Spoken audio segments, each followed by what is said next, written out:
tell us if we can go or not today. Right. Yeah. Well, if it happens, I mean, look at it this way. Bob and Doug got one really great rehearsal in, right? It's always best to practice and practice and practice, yes.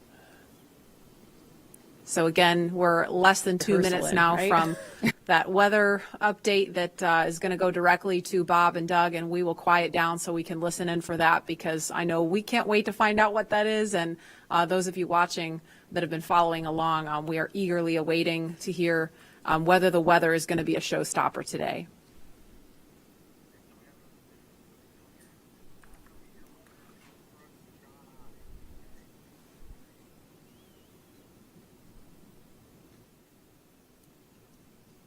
These clouds can seem really deceiving at times, right? You see the blue skies peeking through and you think everything's fine, but you just don't know. That's why we have those launch weather officers. Absolutely. And I know, we've talked about it before, but it's not just the weather in Florida that they're looking at. They've got to look at weather downrange. If they were to have an abort in flight and they needed to come down somewhere in the ocean, they need to consider what the weather's like out there, because recovery teams have to go out and get them in a situation like that. So there's so many variables, and that's why not just with this flight, but with every human space flight we've had in the past, there's always a very good chance of a scrub, because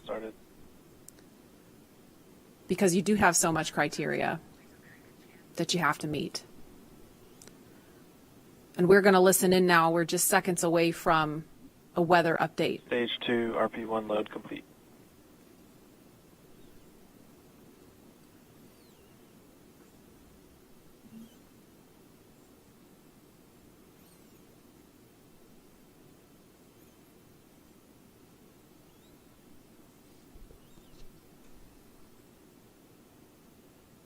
That is liquid oxygen you see venting off the rocket. That's completely normal and expected. We're standing by for a weather update. Unless you can give us another 10 minutes, I don't think we're going to get there with any of the rules today. I'm going to give you 10 minutes. I mean, another 10 minutes past T0. Oh, 16:45 local. I think we'll probably be clear on all the rules, but not quite going to make it for this. Okay. We're going to check back in with you in about 2 minutes, and then I'll call it up at about T-minus 17 minutes. Okay.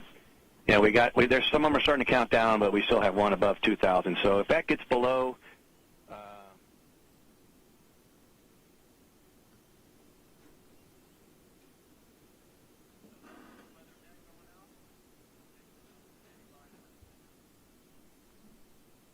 And that didn't sound great right there. That was the weather net going out, but we're still standing by for a final decision.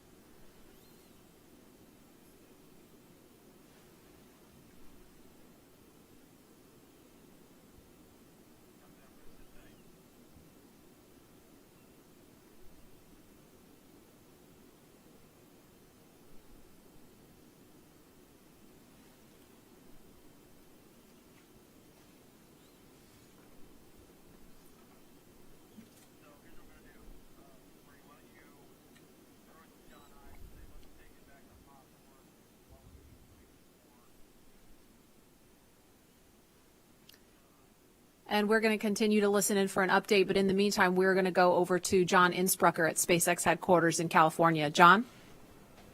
And Dragon SpaceX on weather. We're still T-minus 18 minutes and counting. LD is we are still red on weather. Expect an update from LD. We're waiting in about another minute for one final check with weather. We're going to check at T-minus 17 minutes possibly. We don't really expect that things will have improved. The weather officer was not optimistic that the weather would clear up that rapidly. We did hear the launch director, Mike Taylor, joke that, if we could move 10 more minutes past the T0, weather conditions may improve, but Mike was not able to do that. We have an instantaneous window today. So at 17 minutes, we want to make that call, because shortly after that, we will begin loading liquid oxygen onto the second stage. So if we're not going to have the opportunity to launch, if the clock's going to run out, stand by. Continue to violate a couple different weather rules that we now do not expect to clear in time to allow for a launch today. We go ahead and end today's launch attempt. Launch control would end launch auto sequence and proceed into the launch abort auto sequence, please. Launch abort has started.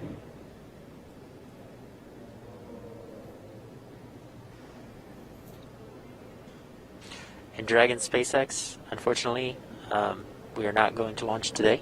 You are go for 5.100 launch scrub. 5.100. It was a good effort by the teams, and we understand, and we'll meet you there. Copy all. We've heard the call from the crew. They have been informed. Launch Director Mike Kaler has called a scrub for the day, and we got the feedback when the Dragon team informed Bob and Doug. They said we gave it a good try, but they understand, and we are here to try another day. So right now we did officially hold the clock. It looks like at T-minus 16 minutes, 54 seconds.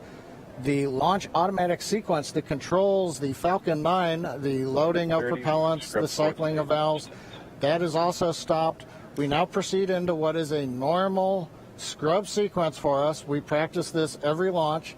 So now we move into safely taking the propellants, the pressurization gases back off the first and second stages.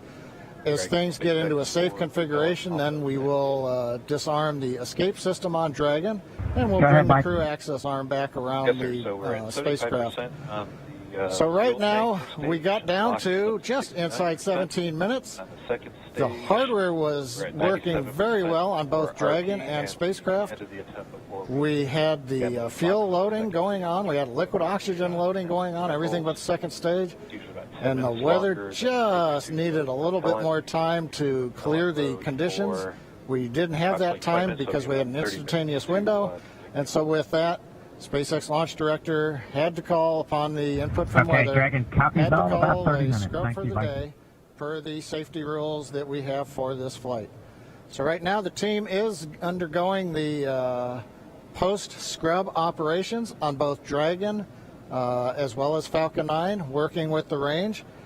No issues being reported right now as we start to go through that sequence. Everything looks good. And Dan, we had a good webcast going here until the very end. So we'll look at it as now we've had another great dry rehearsal. Last Saturday we did a dry one, I should say, and today we've done a wet dress rehearsal. But sorry, we just couldn't get there, Dan. Yeah, thanks, John and obviously we can't control the weather. We came right down to the wire there, hoping we could just squeeze in between those cloud systems to get a launch today, but it wasn't to be. But it doesn't mean we're done. We're going to have another attempt coming up in just 3 days, so we're going to be doing this all over again essentially on Saturday on the 30th, and that launch attempt is going to be coming at 3:22 p.m. Eastern Time, so a little bit earlier in the day. It's going to look largely the same to everything that we saw today, with the crew waking up, going through suit up, making their way to the pad. So we're going to feel a lot of deja vu, I think, on Saturday. Yep. But still exciting. Safety is always first, so if weather was not there for us today, hopefully Saturday it will be there for us, and we will have a safe launch on Saturday. Yeah, the initial weather report still had us at about, I think, a 40% possibility of violation. So weather a little bit better, but we're still going to be kind of rolling the dice. It is Florida in the spring and summer, so storms are always a possibility. Mm-hmm. One of the good things, though, the vehicle appeared to be in great health throughout the day, both Dragon and Falcon 9, so we didn't have to scrub for any technical issue. We're going to continue and follow along with Bob and Doug until they're out of that capsule, as, again, they had started loading fuel onto the Falcon 9 rocket, so they'll have to wait until all that fuel comes off. They'll disarm the launch escape system, which still stays armed because they're still sitting on a partially loaded rocket, and then once they're able to disarm that launch escape system, the crew arm will swing back out. They'll make their way once again back the way they came, and then it'll be back to crew quarters for Bob and Doug for a few more days.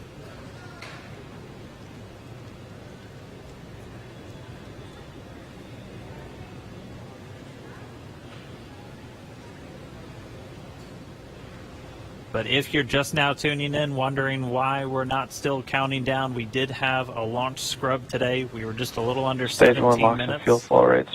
Something in there right now. Yeah, we give them a black Sharpie to sign the white room. It's starting a new tradition. Yeah, we didn't do that. That's nice. That's awesome. It's a good tradition. Yeah.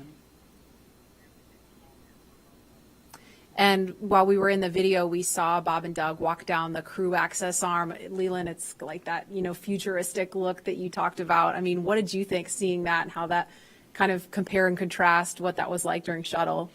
It's really beautiful. Say, well, we might be a little bit ahead of schedule. This People to the table to fly in space. who just Companies that are trying to get off planet, and I think that this change in the way that we're doing business is going to be a really great way of getting more people to the table to fly in space. Yeah, that was really important to us. Dragon, we see it as a 21st century spaceship. It needs to look like a 21st century spaceship. It flies like a 21st century spaceship. So of course, the ground support equipment should look like it's from the same era. The suits do. All of that sort of future-facing technology and aesthetic is super important to us. Actually, right now, you can see that duct in the hands of member number 5 there. That is an ECS duct, or Environmental Control System duct. Once this original, who just went in? Was that Doug or Bob? I think that was Doug. Okay. Doug That was just climbed Doug, in. yeah. That is awesome. He's ahead of schedule. Somebody tell him to climb back out. Booking. It is great. He's ready. He's like Leland. We were joking earlier about it. We were going to have to buckle Leland into his seat here to keep him from running out there. Yeah, if we had stayed outside, I was going to swim across the moat and. They're going to perform a comm check. And that's, again, similar to what was done at the ONC building, but this time the integrated two-way communications between the astronauts and the. Going to be. It's oxygen, it scrubs carbon. And you'll be hearing those very characteristic beeps. Dragon SpaceX contract. SpaceX Dragon, weak but readable. Copy. We have you the same. Stand by. We're still configuring for ground station. For good reason. I don't want to tempt fate, but a well-proven suit. That's exactly.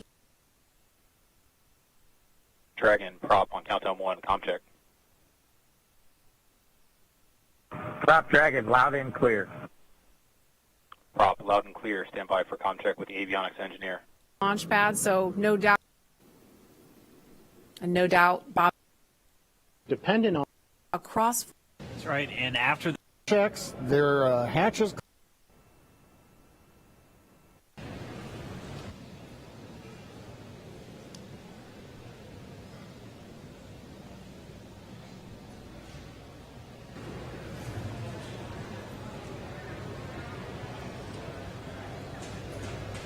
And what you're seeing on your screen is a live view of Bob and Doug on the right side inside of Dragon as they're waiting for propellant to be removed from the vehicle so that it is safe for them to disarm the launch escape system.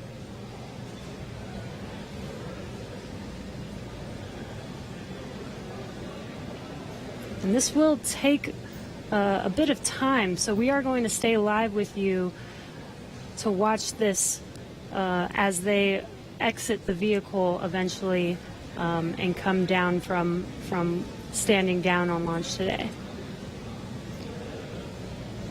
up until the point of the scrub, we had a